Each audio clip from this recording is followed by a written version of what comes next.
waatay daawadayaal xilli kasta xilligan oo kale ayaan islii ku kulanaa oo TV-ga RTN dabcan uu su'aalo soo bandhiga ay dhalinyaradu ka qayb qaataan sidoo kale barnaamijka England Show ayay dhalinyaradu qayb weyn ka yihiin oo toddobaadkiiba hal mar su'aal uu TV-gu u soo bandhiga sidoo kalena su'aashaas qofkii ku guuleysan markaas aanu siina abaalmarin uu TV-gu ugu talagalay haddaba toddobaadkan su'aashan aan rabno markaas inaan dhalinyarada weydiino ayaa ka kooban laba su'aalood su'aasha u horeysa ayaan bilaabi doonaa dabcan oo qofkii markaa ku guuleystana uu abaalmarintiisa aan guddoonsiin doonaa waa tahay dhinacan ayaan rabaa inaan ka bilaabo dhalinyarada aan toddobaadkan igala qayb qaadan doona barnaamijka England Show iyo TV-ga RTN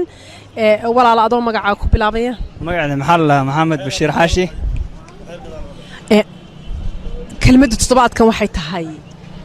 maxaad halkaad jeclaan lahayd adduunka inaad kaga noolaatid aniga waxaan jeclaan lahaa inaan ku noolaa magaalada Barri waa magaalada ka soo jeedo hooyadii aabahay baa ku nool xoolahanadii baa jooga dadkaanadii baa jooga waxaan ka sii jeclaan lahaa inaan dalkeeda Soomaaliya hooyo ku noolaado oo calankeeda balbanahay hoos sax way waa ku fahmay ana magacayga waxa la Shariif Faarax Gidi gaar meesha aan ku noolaa inaa oo familhan ku noolaada aan rabo waa halka Sacuudi Carabi Sacuudiga jeceshahay anigu magacayga waa Abubakar Aadan Faarax qaasatan waxaan jeclaan lahaa inaan ku noolaado magaalada New York oo ka soo magaalada aad u jeclaa magaalada ku reer inaan ku noolaado mustaqbalkii anigu waxaan jeclaan lahaa shanta Soomaaliya oo mid ah inaan ku noolaado anigu magaalada Muqdisho waan jeclaan lahaa aniguna waliga anigu waxaan jeclaan lahaa inaan ku noolaado caasimadda dalkayga hooyo Muqdisho gartay waa yahay aniga hadda waxaan jeclaan lahaa inaan ku laabto wadanka Kismaayo feenan la noolaado aniga magafe inaan la noolaado magafe ma sha Allah waxaan jeclaan lahaa meeshuu Ilaahay ugu talagalo inaan ku noolaado waxaan jeclaan lahaa inaan Soomaaliya ku noolaado bismillaahir rahmaanir rahiim magacaygu waa Farxaan Xukun Xuseen haddaan ka hadlo magaalada aan jeclaan lahaa inaan ku noolaado waa magaalada hadda aan joogo Nairobi taasaan jeclaan lahaa inaan ku noolaado aniga waxaan jeclaan lahaa inaan ku noolaado wadanka Australia socotaaba ما شاء الله ودياريسا إن شاء الله هتعلن أنا كمان ولا Soomaaliya gaaraan Muqdisho أي ودن كده تعلن إنك كنولد Mareykanka إنا كنا maxaad ku dooratay maxaad ku dooratay ما كنت دارتها وجعل مستقبلكيga waa inaan nololaa America ku noolaa jeclaanay gaar ahaan New York Times wadankee jeclaan inaad ku noolaatid xamar Muqdisho labaad ayaan iminkana rabaa inaan u sii gudbo oo markaas dhalinyarada toddobaadka su'aasha labaad iyo TV-ga RTN iyo barnaamijka England Show ayaan rabaa inaan u gudbo waxaan ku bilaabi doonaa koonahan ayaan ka bilaabi doonaa Cabdi Fataax Saleebaan wuxuu ka mid yahay dhalinyarada aan kula kulmay xaafadda Islii ee magaalada Nairobi Cabdi Fataax af Soomaaligu imisa xaraf ka kooban yahay kelmadda af Soomaali kelmadda mis xarfaha af Soomaaliga kelmadda af Soomaaliga والله waxaan hadaan isku dayo wuxuu ka kooban tahay 10 xaraf ma xaraf baa kugu sheegaa saddex xaraf oo saddex mara f fa sa o m ma lam waatay aad baa u mahadsantiin haye xarfaha Soomaaliya waxay ka kooban yihiin 21 ما شاء الله أبا وما صنعي magaca Soomaaliya 708 af Soomaaliga waxa ka weyn 22 xaraf waa saas maxay kala su'aasha labaad ku xigto maxay tahay xarfaha Soomaaliya wax ka kooban intuu ka bilow kuna dhamaado oo wacanha yani ma maxaa tir amal waa intaas ku kama ma dhamaado mana meeshu ka bilow meeshu ku dhamaanta ku ogiyaa markii la qaybiyo waxa noqonaysa 32 هاسدن لما نقصها ولي waxaan bartamaha kaga jirnaa barnaamijka England Show iyo qaybta dhalinyarada ee toddobaad walba nagala qayb qaata su'aalaha dabcan saad daawareyseen dhalinyarada ma aha aqoon la'aan laakiin qofka marka mikrofoonka loo dhiibo de xogaa isku yara dhexdaadanaya marka aqoon la'aanka ma aha waa tahay haye xurufta af Soomaaliga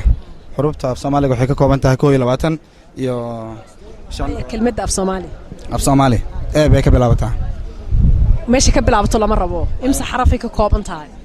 kelmadda af Soomaali waxay ka kooban tahay 12 Soomaali ma sha Allah aad baa u mahadsan tahay af Soomaali waa 10 xaraf waa A F S O O M L AA su-aasha ayaan rabaa inaan waxaan su-aashaan ku weydiinaya waxay tahay nirigteeda markay dhalato hooyada halkay uga weyn tahay digir ah nirigta geela markay nirigta yar dhalato geela halkay hooyadeed uga weyn tahay oo sidee Soomaaliya si fiican ugu sheegday digir maxaa la orta geel ayay waa tahay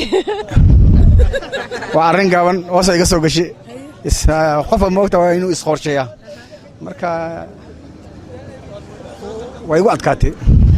maasha Allah aad baa u mahadsantahay nirigteeda markay dhalato hooyadeed halkay uga weyn tahay nirigteeda markay dhalato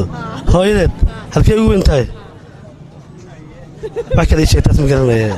ma ii sheeg walaale ii sheeg hunno anna midkaan ku sheegi ya anna waxaan ku dhahay markii uu bisadu ay dhasho ya imise carruur bay dhashaa 5 bay dhashaa soo maa haye imise cuntaa adaan ku weydiiyey adna waad weydiintaa 2 cuntaa 3 haye waa kaaga jawaabay yar sug waqtiga iga dhacay haye hooyada inteed ugu weyntaa markay dhalato markay nirigtu dhalato miya markay isaa u dhalato hooyad meeshii ka weyntaa dhan madaxa miya dhan su'aal madaxaas dhigi karaa haye waa isku dayday nirigteeda markay dhalato hooyada halkay uga weyn tahay gadaal bay uga weyn tahay dee waa sida haddiiba intaa laga soo saaro u dhammaatay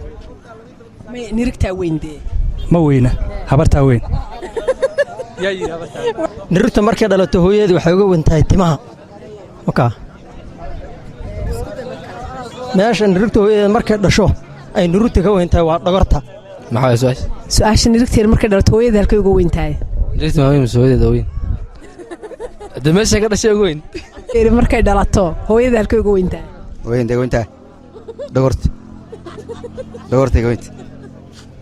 haye hooyada horaadka weyntahay okay dhogorta uga weynta codka uga weyntahay codka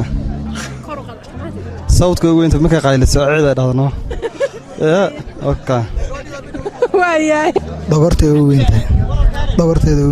hooyadeed nirigtu markay dhalato halkay uga weyn tahay hooyadeed nirigta hooyadeed intee ugu weyn tahay markay dhalat maxay ugu weyn tahay meesha labada dhigood dhacdooda meesha ka weyn tahay soo ma dhogorta wey ma cid kana ma weydiinayo nirigteeda markay dhalato hooyadeed xaggay uga weyn tahay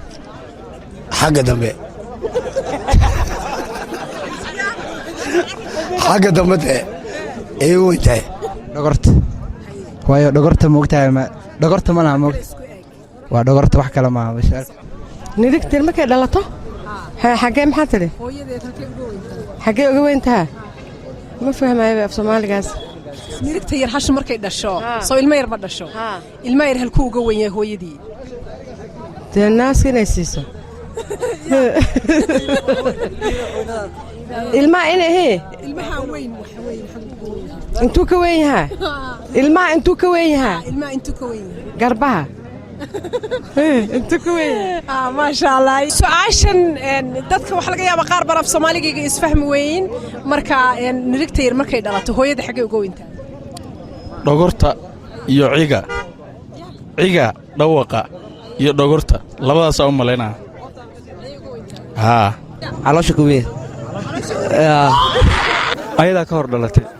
yani saas miya ayadaa ka hor dhalatay miya yaa dhashay maya hashe iyo nirigta ayaa yar hashaa ka hor dhalatay nirigteed markay dhalato xaggay hooyadeed uga weyn tahay xaggee hooyadeed uga weyn intee hooyadeed uga weyn tahay xaggee hooyadeed ka weyn tahay kuma fahmin badii hashu geel ma dhalo way dhashaa cunug yar bay dhashay cunug yar markay dhasho hooyadeed intee cunug yar ka weyn tahay marka afkaaga ku raac hooyada weyn hooyada wada dhashay ilmaha yar iyo hashu markay ilmaha dhashay xaggay uga weyn yahay waxa uga weyntaa dhogorta xudunta ugu weynta xudunta ma taqaana yaa uga weynta hooyadeed waayo hasha xudun kuma taalo nirigtan xudun baa ku taala intaas uga weynta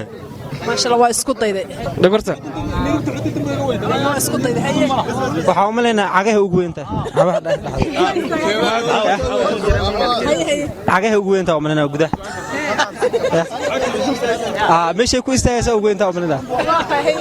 ilmaha yara weyn mise hasha weyn ilmaha dee waa dhagartoon waa tahay su-aashii toddobaadkan iyo tiifiga RTN uu soo bandhigay ee dhallinyarada u soo bandhigay intaas ayaan ku soo koobayaa iminkana istuudiyaha iyo barnaamijka